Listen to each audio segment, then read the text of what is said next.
Hello and अस्सलामु अलैकुम। आप देख रहे हैं मेरा यूट्यूब चैनल और मैं हूं आपका मेज़बान डॉक्टर मोहम्मद यूसुफ। आज हम आपको बताएंगे कि किस तरह एक ऐसा रिसर्च आर्टिकल जो रिसर्च जर्नल में पब्लिश हुआ हो और वो इंडिविजुअल ऑथर्स और ग्रुप ऑथर्स का कम्बिनेशन हो, उसका हवाला कैसे बनाते हैं। जी नाजरीन, वेलकम बैक। आज का हमारा मौजू है journal article with DOI number और combination of individual and group authors. इस तरह का जो रिसर्च आर्टिकल है जो किसी जर्नल में पब्लिश होता है, उसका हवाला कैसे बनाना है, आज की गुफ्तगू का मौजू ये है। तो आइए चलते हैं आज के मौजू की तरफ। ये है जी जर्नल आर्टिकल विद DOI यानी कि डिजिटल ऑब्जेक्ट आइडेंटिफायर नंबर और combination of individual and group authors. अब इसका मतलब ये है कि ये पेपर जो है ये combination of individual and group authors है। इसका मतलब ये है कि कुछ ऑथर इंडिविजुअल हैं, जैसे मोहम्मद यूसुफ है या सैयद हसन रज़ा है या जायद यूसुफ है, ये इंडिविजुअल ऑथर्स हैं। और कुछ ऐसे हो सकता है कि कोई ग्रुप जो है, जैसे यूनिवर्सिटी ऑफ गुजरात का कोई ग्रुप हो या कम्युनिकेशन स्कॉलर्स ये कोई ग्रुप हो, या इस तरह जो है शिकागो स्कूल हो। इस तरह करके जो लोग रिसर्च करते हैं उन्हें हम ग्रुप ऑफ स्कॉलर्स कहते हैं। वो अपना नाम नहीं लिखते बल्कि अपने इंस्टीट्यूशन का नाम जो उन्होंने बनाया होता है वो लिखते हैं। इस तरह के ग्रुप को या ग्रो को हम ग्रुप ऑथर्स कहते हैं। तो आइए आपको बताते हैं कि जब आर्टिकल में इंडिविजुअल ऑथर्स भी हों और ग्रुप ऑथर्स भी हों तो उसका हवाला कैसा बनाते हैं। ये देखें ज़रा, ये हमारे पास पहला इंडिविजुअल ऑथर है और ये हमारे पास दूसरा इंडिविजुअल ऑथर है, ये हमारे पास तीसरा इंडिविजुअल ऑथर है। एंड इसका मतलब ये हुआ कि इस पेपर के अंदर 1, 2 और 3, ये 3 हमारे पास इंडिविजुअल ऑथर्स हैं। और उसके बाद एंड लिखा हुआ है, उसके बाद the members of midwifery science work group. अब ये जो the members of midwifery science work group जो है, द मेंबर्स ऑफ, ये जो है मिडवाइफरी साइंस वर्क ग्रुप, ये एक ग्रुप है जिसके अंदर डिफरेंट स्कॉलर्स जो हैं या जो साइंटिस्ट हैं वो मिलके रिसर्च करते हैं, मिलके काम करते हैं। तो इसलिए हम इसको वर्क ग्रुप कहते हैं।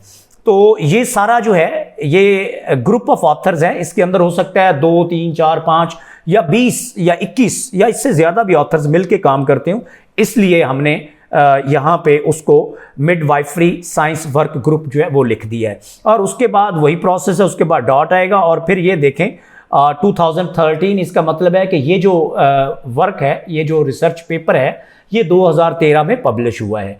और साल लिखने के बाद दोनों तरह से हम छोटी ब्रैकेट लगाते हैं और इसको क्लोज कर देते हैं। साल से पहले भी डॉट लगाते हैं और साल के बाद भी डॉट लगाते हैं, मतलब फुल स्टॉप लगाते हैं दूसरे अल्फाज में। फुल स्टॉप के बाद फिर हम आगे चलते हैं। उसके बाद टाइटल आता है, what does it take to have a strong and independent profession of midwifery. Question, lessons from Netherlands. अब ये जो मैंने बोला है, what does it take to have a strong and independent profession of midwifery, lessons from Netherlands, ये topic है इस research paper का, टाइटल है इस रिसर्च पेपर का। और उसके बाद मिडवाइफरी जो है ये वाला, ये रिसर्च जर्नल का नाम है। इसका मतलब है ये जो पेपर है ये इस रिसर्च जर्नल के अंदर पब्लिश हुआ है। तो टाइटल के बाद देखिए हमने फुल स्टॉप लगाया है, उसके बाद हमने रिसर्च जर्नल का नाम लिखा है और उसको लिखने के बाद अटैलिक किया है। अब यहाँ मैं एक चीज़ की वजाहत कर दूँ। हमारे एक जो व्यूअर हैं उन्होंने पूछा था कि क्या रिसर्च जर्नल का नाम टाइटल करते हैं या वॉल्यूम और इशू भी जो है उसको भी हम अटैलिक करते हैं। तो हम सिर्फ जो हमारे पास रिसर्च जर्नल होता है उसका जो नाम है हम उसको अटैलिक करते हैं और जो वॉल्यूम और इशू होता है उसको हम अटैलिक नहीं करते। ये फ़र्क मैंने कहा कि मैं आपके साथ ज़रा शेयर कर दूं, आपको पता चल जाए। और उसके बाद देखें 2 चीज़ें हैं इसके अंदर।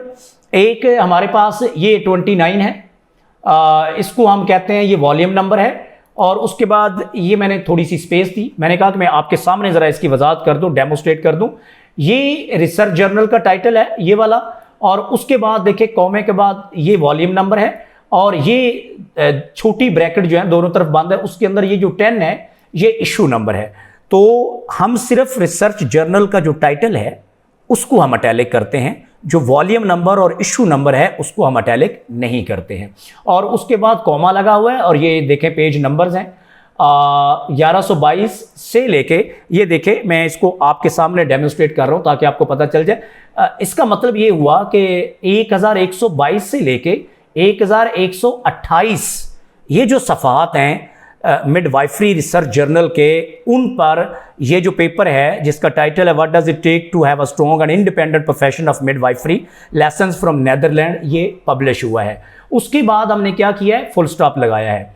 तो आप यहाँ से आगे देखें, टाइटल के बाद फुल स्टॉप, रिसर्च जर्नल का नाम, उसको हमने इटैलिक कर दिया, फिर कॉमा लगाया, फिर देखें ये वॉल्यूम नंबर है, फिर ब्रैकेट के अंदर इशू नंबर है, फिर कॉमा लगाया, फिर ये जो पेज नंबर है ये वाले, इसका मतलब है कि ये पहला पेज है इस पेपर का रिसर्च जर्नल के अंदर, और ये जो है ये आखिरी सफ़ा है इस रिसर्च पेपर का मिडवाइफरी रिसर्च जर्नल के अंदर। इन पेजेस पे दूसरे अल्फाज में हमारा जो पेपर है वो पब्लिश हुआ है। उसके बाद हमने फुल स्टॉप लगाया और उसके बाद ये जो सारा है ये वाला, ये DOI नंबर है जो हमने पेस्ट कर दिया।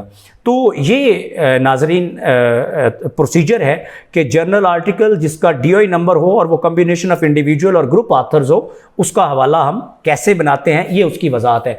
अब नीचे इसकी इंटेक्स्ट साइटेशन जो है वो दो तरह से होगी।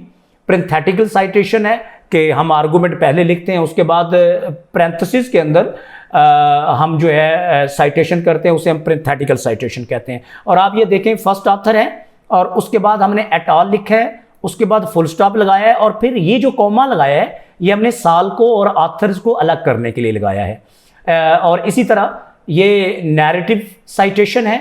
नैरेटिव साइटेशन में ऑथर्स जो हैं वो बाहर आते हैं, फर्स्ट ऑथर, और उसके बाद हमने एट ऑल लिखा हुआ है, और ये देखें फुल स्टॉप लगाया है, लेकिन यहाँ हम कॉमा नहीं लगाते क्योंकि ब्रैकेट के अंदर हम साल लगाते हैं और फिर उसके बाद यहाँ हमारा आर्गूमेंट जो है हम लिखते हैं वो हमारा जारी रहता है। तो ये है तरीका कि जर्नल आर्टिकल जिसका DOI नंबर हो और उसको लिखने वाले जो हैं वो इंडिविजुअल ऑथर्स भी हों और वो ग्रुप ऑथर्स में हों, उसका हवाला बनाने का।